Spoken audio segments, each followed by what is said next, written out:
This image was processed almost entirely with masks. So was it Lightroom, Photoshop or PhotoLab 9?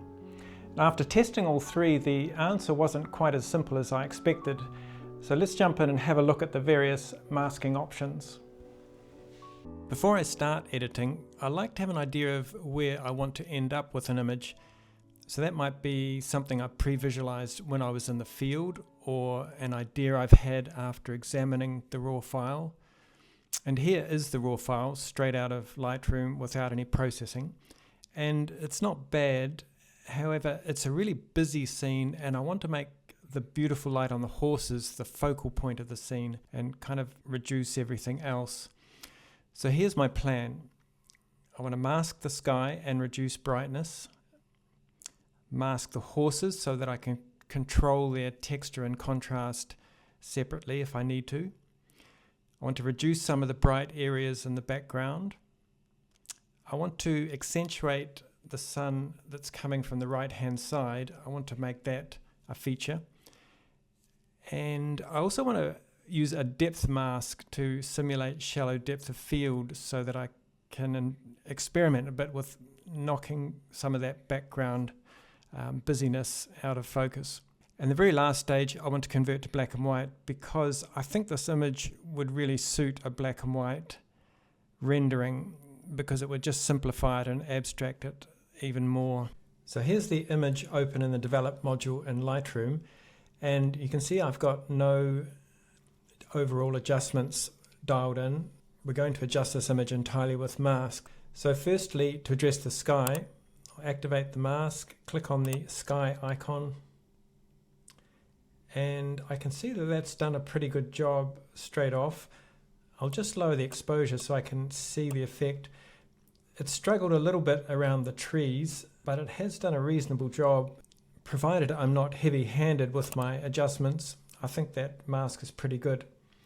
So next I want to mask the horses, and Lightroom doesn't have an AI recognize animals function, but you can create an object mask. Select objects, then simply drag a reasonably large size brush over the two objects you want to select, and that's done a pretty good job selecting the horses. Now the sort of adjustments I'd want to do in these selections would be just to add a little bit of texture and a little bit of clarity just to bump up the contrast and impact of those, and I may come back to that as I adjust the image further. I just realized I haven't actually adjusted the sky. I've masked it, but I haven't done any adjustments, so let's just pull the brightness of the sky back a little bit. That's pretty good for starting. Now next I want to address the bright areas in the background, and I'll do that just by adding some radial filters. So plus radial gradient, and I'll just do them one at a time. Just a subtle amount of darkening. I'm mainly using the whites, the highlight and the exposure. I don't want to go so far as to bring attention to it, but just knocking that tone back a bit. And there's quite a bright spot on this right hand side of the image, so I'll do another radial gradient there and darken that a little bit.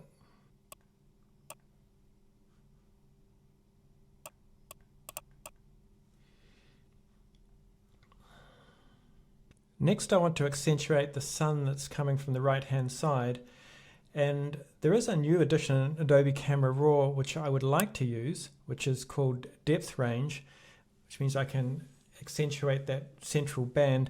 However, it's grayed out in Lightroom, and this is a good example of where Lightroom and Photoshop are diverging a bit. So the depth range mask is available in the Photoshop version of Adobe Camera Raw, but not in Lightroom, and that's becoming more and more apparent. The two versions are splitting apart, so it may take a while until depth range is introduced to Lightroom. So I'm going to have to instead use a radial gradient, drag from the right hand side, and make sure that there's plenty of feathering by dragging that central circle, and then brightening that area. I use a combination of exposure and dragging the highlights back down. I also may need to go back out to the global adjustments just to drop the overall exposure a bit. Back into local adjustments, and I could do a before and after. Yeah, that's really good. So lastly, I want to have a look at the shallow depth of field effect, and to do that in Lightroom I need to go out of the local area corrections and down to the lens blur panel, click on the apply. Let's turn the blur right up so that we can see very clearly how it's working. The basic idea of it is you have this box in the middle here that you can drag from left to right to change the band of focus. So as I move that box, you'll see the focus range updates in the preview. I can also click on the Visualize Depth checkbox, and when I drag the box now, that gives me a visual idea, which is the white area, which is the band of focus. That's really useful. I can also drag in the handles on the edges of this box to make a much shallower depth of field. And now when I drag that, you'll see a much narrower band. So let's start with that, and we'll stop where the white selects the horses.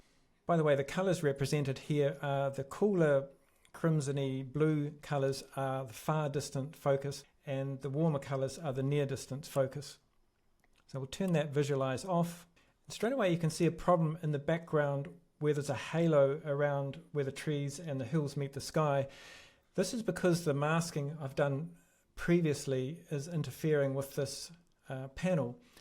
Now if I go up to the top just below the histogram, you'll see on the right beside the mask selection icon there's an AI update icon, and it's turned orange. When it turns orange, it signifies that some of the masking needs to be updated to take into account changes you've made outside of masking. So I click on that and update the masking, and we should see that halo go away, and it does. So let's tweak this depth of field to where we want it. So I'm going to go for a slightly wider band of focus. By the way, you can select by clicking on the image using one of these focus range targeted adjustment tools. I won't use the person one because there's no people in the scene, but this object selector, I could click on the horse, they become what's in focus. I could click on the background and that will become what's in focus. I'm going to expand this area of focus. It doesn't need to be so shallow. And that looks pretty good. But if I zoom in on this, we can see that the focus in the background has not quite separated the fence. So I'm going to move that background focus edge away so it moves more beyond the edge of the fence. Now it's looking much more natural. And lastly, I want to correct some of the focus areas on this fence line, because what's happened over here on the edge is it's pulled this fence pale into focus and a few other areas. If I turn on the visualize depth, we can actually see that those warm areas are in focus. So I want to manually correct those. I do that down the bottom of the panel, click on the focus button, and if I brush over those fence pales, that will bring them back into focus. I just want to do any areas that have picked up the fence posts and thrown them out of focus. So that's much better, and it's looking slightly more natural. I am going to drop the blur amount because it doesn't need to be this blurry. So somewhere around there, I'm happy with that. Time to move on to having a look at Photoshop's masking. So here we are in Adobe Camera Raw in Photoshop, and I've actually already made the same changes I made in Lightroom, because as mentioned, Adobe Camera Raw is essentially the same in Lightroom and Photoshop, except the interface is quite different and takes a bit of getting used to, but I can make the same adjustments. And one of the things we weren't able to do in Lightroom was a depth range mask, which you can see here in Photoshop is active, and I've already created one. Let's have a look at that. So if I turn on the overlay, you can see this band in the middle So the areas of red are the area that's been affected because I have inverted this mask. And if we go to the panel on the right, you can see the central box. If I drag that, you'll watch that band move through the depth of the image. And that's the filter working there. So as mentioned, I've inverted this so that any changes I make are applied to that background and foreground area. So I'm just wanting to create the impression of a shaft of light coming through that central area. And if we go back out to the main adjustments, you can see I have the lens blur also activated, and it's essentially the same panel as you see in Lightroom. So that's Photoshop's rendition of masking, essentially the same except for one small update. Let's move on and have a look at PhotoLab 9. So here we are in PhotoLab 9, and I'm going to try and recreate those same masks I did in Lightroom and Photoshop. So starting off with the sky, if I go to the masking panel and click on AI masks, go down to the bottom, and I can select from these number of presets here, and the obvious one is sky. And that's done a reasonable job of selecting the sky. However, there is some area to clean up because I can see it hasn't selected the sky behind the trees, and if I was to lower the exposure, you can see quite a halo effect. So the way to clean that up is to add a submask, which you do by clicking the second box in just under the masks panel. And then with the submask, the one I've found that works the best is a control line. Just drag down the area you want to affect, and then move the eyedropper tool over the sky color so that becomes the area that's selected. And you can further refine the mask by dragging the Chroma and Luma sliders, and that will just adjust the edge of the mask. So we want it to bleed into the trees a little bit so that it's reasonably subtle, but not all the way. And so from here I should be able to lower the exposure, reduce the brightness of the sky without drawing too much attention to itself, but just knocking it back a bit. Add a little bit of yellow in there because it's extremely blue sky at the moment. Next I want to isolate the horses with a mask, and that's pretty straightforward in PhotoLab 9. I just make sure I'm on the AI masking tool, go down the bottom, and in these presets I can automatically select any animals, and it finds those horses pretty quickly and creates a pretty good mask of them. And what I would want to do with those horses is just accentuate the texture and highlight them a bit. So I can do that by dragging up the Clear View Plus, and I'll probably need to compensate because it's a little bit too contrasty and bright by lowering the highlight. And I can switch it on and off, switch the mask on and off to get a before and after preview. So that's a pretty good starting point. Next I want to darken a couple of bright areas in the background, which are these buildings on either side of the image. I would have liked to have done this with a control point. However, there's quite a restriction with the control point in that I can't change the circle to an oval, because an oval would give me quite a nice soft edge selection of the areas I want to darken, but being stuck with a circle is a bit limiting. Bizarrely, I can actually change the circle into an oval in other DxO offerings in the NIC range, such as Silver Effects. That will let me change the circle into an oval, so I don't know why it's not activated here. The way I get around this is to actually just use a brush mask, and with a fairly soft edge, brush in the areas that I want to darken, and then lower the exposure in those areas and the highlights, but not too much so that it's really obvious. I can do a before and after by switching that mask on and off. Next is the simulated depth of field, and PhotoLab 9 doesn't have a dedicated depth mask, but I can kind of fake it with a couple of gradient masks. Let me show you how I do that. So I go to the gradient mask, drag over the background where I want the effect to appear, and then right down the bottom of the panels on the right, you'll find the blur, and it's quite a good approximation of lens blur.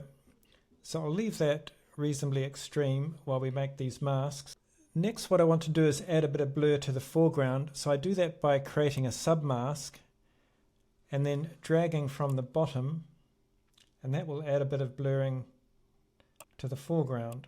And the last thing I want to do is make sure the horses aren't getting affected by this blurriness. I can exaggerate this effect by just until the horses get a bit blurry. What I can do is subtract the part where the horses are, and to do that I create another submask, activate the AI masking, go down to select animals. That's added the horses to the mask, but if I go to one of these boxes down at the bottom of the panel and invert the shape, that simply reverses that operation, and if we have a look at that one-to-one, you can see the blurriness is not affecting the horses. However, it is over the top of the fence posts in the background, so I will want to adjust that so that it's not showing over those fence posts.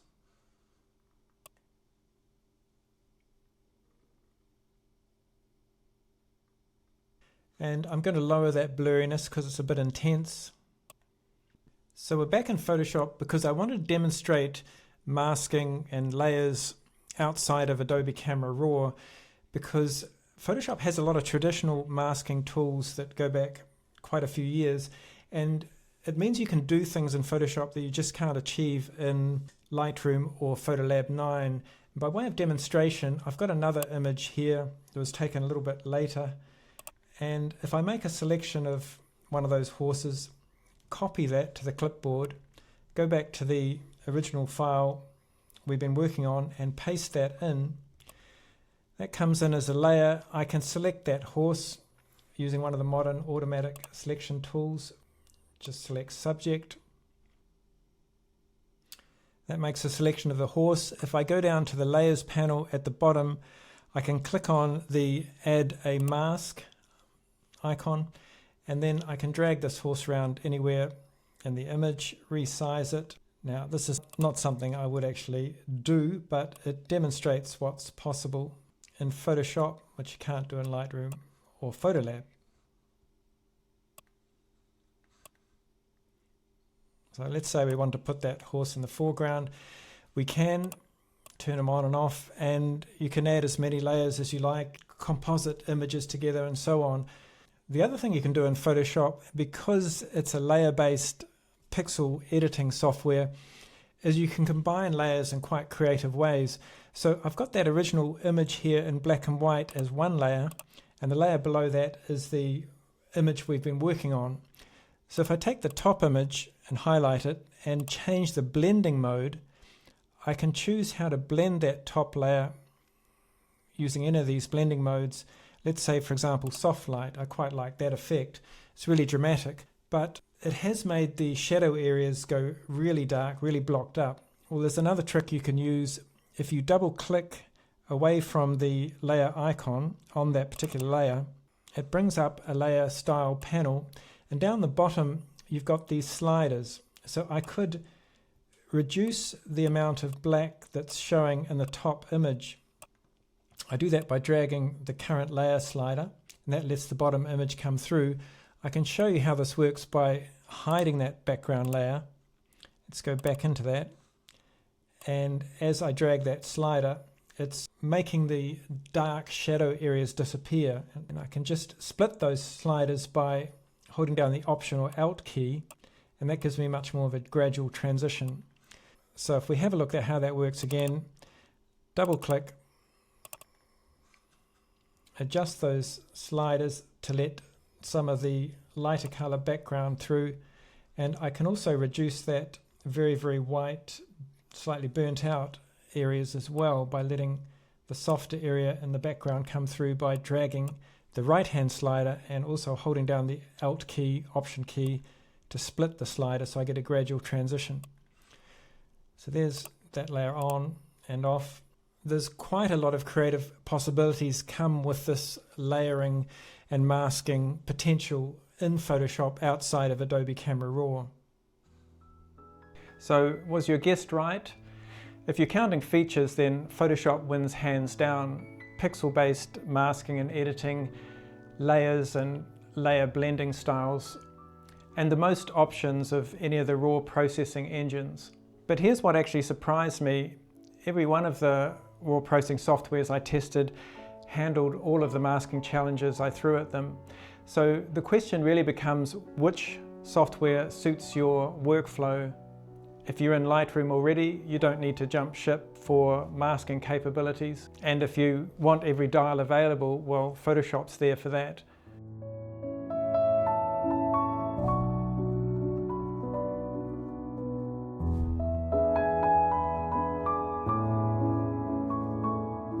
So let me know in the comments which software you prefer for masking tools.